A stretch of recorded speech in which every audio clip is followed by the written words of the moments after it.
Okay, so car's on the lift. Had to do a little cleaning up in here before I could get to it, but let's see. So this is all the parts I've got right now to install. I'm not sure if I'll be able to get all this done today, but I've got tomorrow as well. Obviously that's just an oil change. I'm only like 300 miles over, I think, but I want to install this PCV, or well, yeah, there is an upgraded PCV, but catch can setup. And then I've got the upgraded 3.5 bar T-map sensor, which basically allows the ECU to read boost above like 20 psi or whatever that is in bar. Not sure, but either way, yeah, I'm pretty sure that's one of my limiting factors on turning up the boost. I've hit 22.5 pounds of boost, but when I push it that high, I do get like limp mode and stuff. So normally running like 18 and stuff doesn't kick it off, but I don't really want to go higher than that in boost, but I do want to be reliable. I don't want to be going into limp mode and stuff in case I do want to do a pull with that amount of boost here and there. That's a cheap upgrade. So, and it'll also allow me to, flush out a tune for that higher boost, even if I don't run that on a daily basis. And then I've got these gloss black double slit grills. I don't know what they're called, but I like those. And then this is not an OEM recommended repair, what I'm doing with my water pump, but the electric water pump is almost $500. I think the kit is $500. They don't sell the cover. BMW doesn't, but you can get this on eBay for about 30-40 bucks. The cover is what's leaking on mine. So I'm going to take my cover off, put this one on there with some water pump gasket, and hope and pray that fixes the leak. I'm also going to replace the hose that connects to that because it felt a little soft. So that could be leaking, but it looks like it's coming out of the cover. If that doesn't work, I probably will just do the water pump. This one didn't say that it was going to come with a thermostat, but it did. I'm not sure if I would even run this on the car. Because it's a super hard job. It's not hard, but it takes a while to get to the thermostat to get that removed. It's easiest to drop the subframe. So if I'm going to do all that, I'd like to do it right. But this cover can be pulled off and replaced without taking other things off. I'm fairly certain. So I'm at least going to try it. I've not seen any videos of that, so I'll probably document it so that if anyone else wants to try that kind of bootleg fix, they can. And then this kit here is for the oil cooler, intake manifold gasket, oil filter housing gasket, oil pressure sensor, and then all the hardware to replace the bolts on that. And these are the oil cooler line O-rings. So that way I can get a full good reseal up top there and prevent the oil from getting on the serpentine belt. Because if you don't know, the N54 can, if the serpentine belt gets saturated in oil from these leaking, which mine are, it can slip off of the harmonic balancer and get sucked past the front main seal and destroy the engine. So I'm gonna, do that and replace my belt and hope I don't have that happen.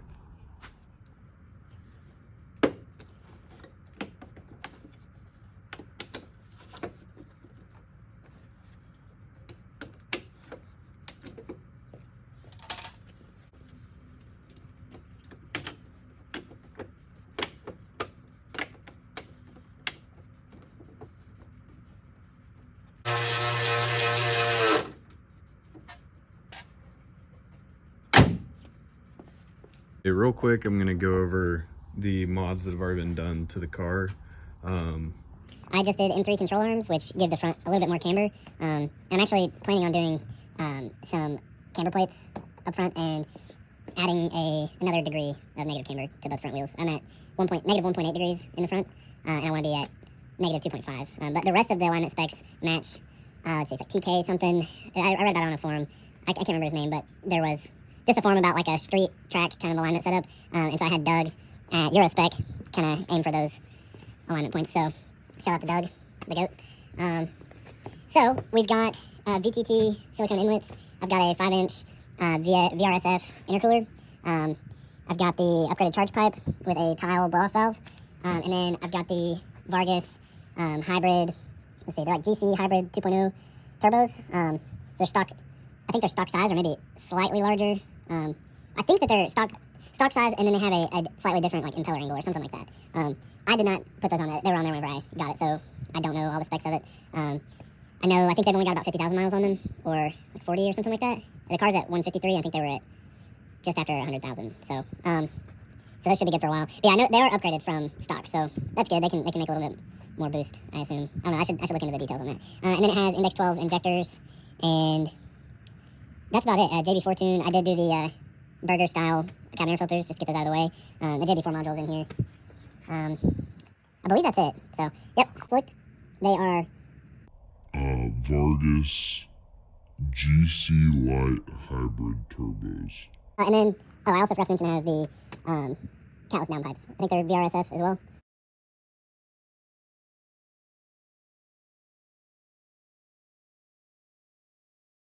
So I got the rest of the bolts out, and as you can see, I broke it around the plug. The one that I bought looks like this. And the plug is just these 4 pins, so I thought, I'll just evenly pry out on it so that it comes out straight and that just comes unplugged. But this is what I've got going on. So obviously it's damaged. This was soldered. This had a pin.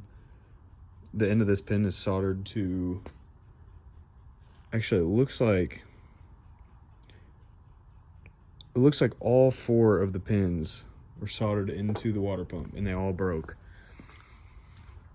Which basically means this water pump is a dud now. These things happen from time to time.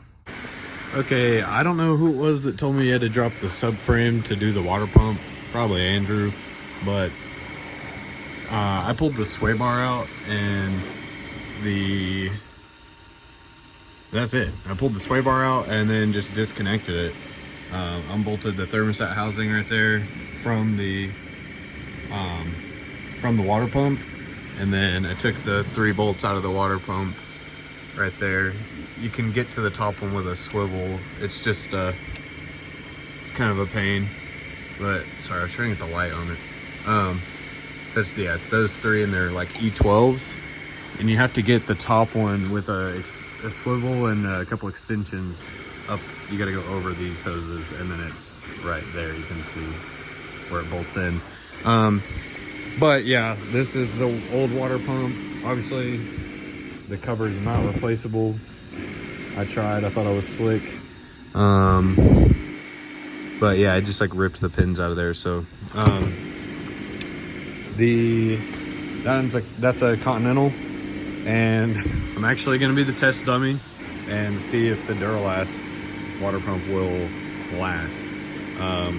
Makes me a little nervous to install that, especially being a $440 pump.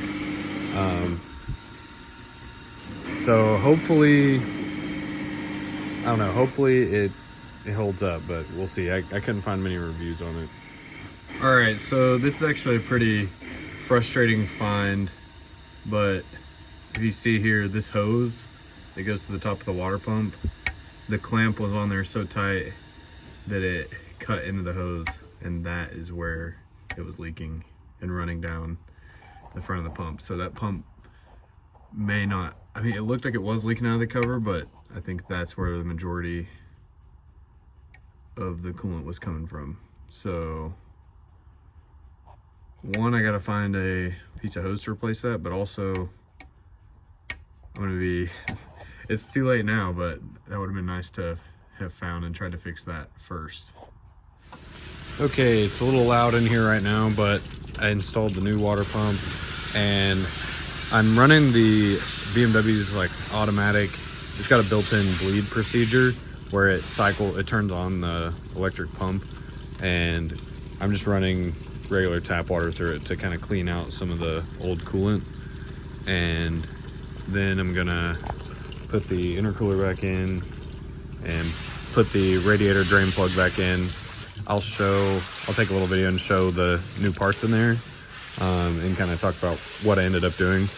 But yeah, then all I have to do is fill it up with coolant and run this same bleed procedure, and that'll get all the air out of the system, and it'll be ready to go. Okay, I got the intercooler back in. I'm still hooking up the inlet, silicone inlet there. But then here is the new water pump, new hose here, and I cleaned everything up there. Let me grab a light.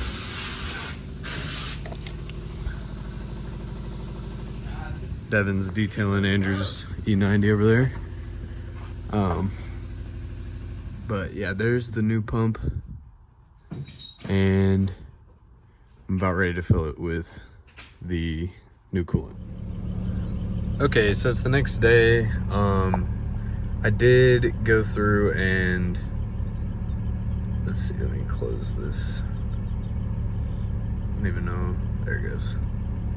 I went through the bleed procedure, which is pretty simple. You put it on the fan on low, like that first tick, and then you turn the temperature all the way up on both, and then hold the gas pedal down for like 8 or 10 seconds or something, and for about 12 minutes it cycles the water pump and gets the air out. And everyone says, oh, just do it once and that's plenty, you know, no problem. Well, I did it twice and it was still getting air out, and then I let it run and get up to temperature with the reservoir cap off, and that seemed to that a lot more air came out when I did that. So maybe if you're doing any cooling system stuff and you need to bleed, maybe try doing that. I am getting a code for, I don't know if you can see, it's a faulty low fuel pressure sensor. I've been getting that for a little while and kind of forgot about it and have not ordered that sensor because there was something I need to check. There's like a new part. But anyways, I'm gonna go ahead and change my serpentine belt because the one that's on there is pretty beat up, and even though I need to do the oil filter housing gasket and walnut blast and all that stuff, I don't think I'm gonna have time before I need to drive the car, and I would rather not risk having that belt come off and get eaten by the crankshaft. So yeah, I'm about to swap that serpentine belt, and I may just change the belt again whenever I do the rest of that work, because it's, you know, a belt's not that much. It's like 20 bucks. So okay, so I'm gonna step outside to show you the old belt. I just replaced the serpentine belt, and all you have to do is pull the fan shroud out, and then it's just like a T50 or something to get the tensioner. But look at how chewed up this old belt is. That could have snapped or got sucked into the crankshaft at any moment, because it's pretty common not common, but it can happen where it slips off of the crank, especially when it gets soaked in oil like this one is. And it can get sucked through the front main seal and blow up the old N54. So I cleaned up the front of the engine and got a new belt on there, so that'll buy me some time before I replace the oil filter housing gasket. So yeah. Oh yeah, you do also, to get to it, I did have to remove this coolant line, and it's really brittle a lot of times, so you do want to be careful with that if you're doing it. But that means I need to bleed the cooling system again. So I'm going to take the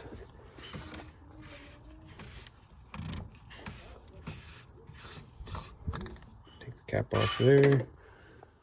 Okay, so you put the key in without your foot on the brake, Then you put it in auxiliary power mode, and you want it on the first notch on the fan, and then max temp with the AC off.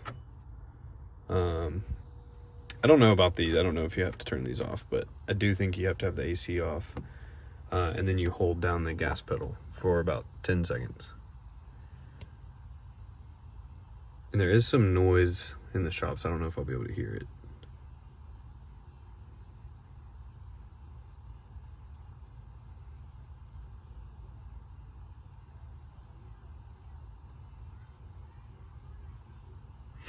Yeah, I don't hear it, but I'm sure it went because I did this yesterday. So you can go ahead and look. You can turn off the headlights.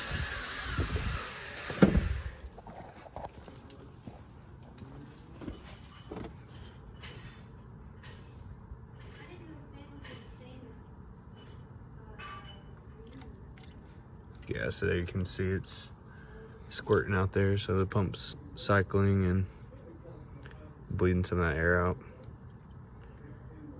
But that's actually where the air was, so it probably doesn't even need to go through the full cycle. Just needed to get coolant into that line.